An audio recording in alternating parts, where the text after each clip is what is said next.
Zelensky को लेकर रूस की तरफ से लगातार दावे होते रहते हैं। बताया जाता है कि वो कैसे देश छोड़कर भाग गए हैं, लेकिन जेलेंस्की हर बार सामने आकर रूस के दावों को झुठला देते हैं। Частково після всього, що ми пережили. Ми не आज माफी देने वाला रविवार है, लेकिन हम सैकड़ों पीड़ितों को नहीं भूल सकते। हम हजारों लोगों की पीड़ा को नहीं भूल सकते। आज भी नहीं, कल भी नहीं और कभी भी नहीं। यहाँ पर माफी के दिन की बजाय नतीजे का दिन होगा। більше 500 інших таких ракет, які вдарили по нашій землі. अब सवाल यह है कि जेलेंस्की बार बार इस तरह सामने आकर आखिर साबित क्या करना चाहते हैं, क्योंकि रूस लगातार यूक्रेन को निशाना बना रहा है। कीव पर भले ही अभी तक रूस का कब्जा न हुआ हो, लेकिन रूस की सेना ने कीव समेत कई बड़े शहरों की सूरत ही बदल दी है। ऐसे में जेलेंस्की इस तरह के वीडियो बनाकर आखिर क्या साबित करना चाहते हैं, इस बारे में देश के बड़े रक्षा जानकार सुशांत सरीन कहते हैं। देखिए, एक तरीके का एक वो मानसिक प्रेशर बनाने की बात होती है। एक तो दुश्मन को ये जताना कि हम खड़े हुए हैं, आप हमको हिला नहीं पा रहे हैं, और दूसरा अपने लोगों को प्रोत्साहन देना कि भाई हम लोग खड़े हुए हैं, हम आपके साथ हैं, मैं पीठ दिखा के नहीं भागूंगा। जेलेंस्की रूस के इरादों को जानते हैं। उन्हें पता है कि पुतिन का मकसद उन्हें हटाकर यूक्रेन की सत्ता पर काबिज होना है। इसीलिए जेलेंस्की पुतिन की आंखों की किरकिरी है। ये जेलेंस्की ही है जिनकी वजह से यूक्रेन पूरे जोश और जज्बे से जंग लड़ रहा है।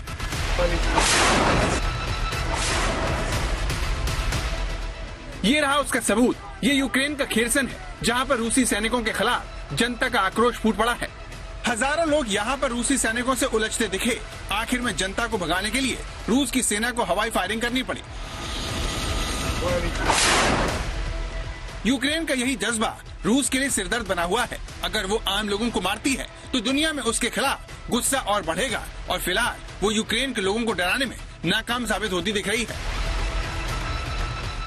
हाथों में बंदूक उठाए ये बुजुर्ग इसी बात की मिसाल है, जो रूस के खिलाफ जंग लड़ने की बात करते हुए सुने जा सकते हैं। यूक्रेन के इस जज्बे की एक बड़ी वजह राष्ट्रपति जेलेंस्की है, जो 73% वोट लेकर राष्ट्रपति बने और जनता में काफी लोकप्रिय हैं।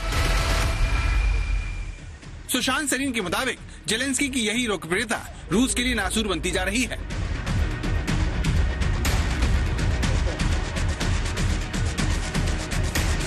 अगर राजा मर जाए तो फिर तो खलबली मच जाती है ना दूसरी फौज में।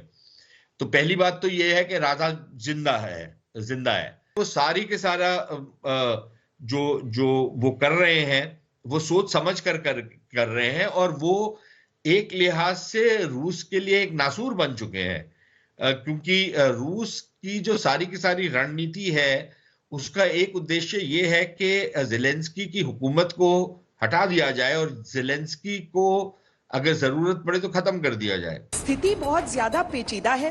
जेलेंस्की ने बहुत कोशिश की कि दूसरे देशों की सेनाएं, नेटो की तरफ से सैन्य मदद उन्हें उस हिसाब से मिल जाए, लेकिन ऐसा हुआ नहीं। वो मदद उन तक आई नहीं, उनको पहुंचाई नहीं गई, और वो भी समझते हैं कि युद्ध को वो सिर्फ डिले कर सकते हैं। उसका नतीजा, उस युद्ध को जीत नहीं सकते हैं। वो डिले ही कर रहे हैं। लेकिन उस परिस्थिति में भी उन्हें मालूम है कि एक एक शहर को लेते हुए अगर रूस आगे बढ़ता है तो उन नागरिकों की जिम्मेदारी, अपने लोगों की जिम्मेदारी उन पर बनती आती है।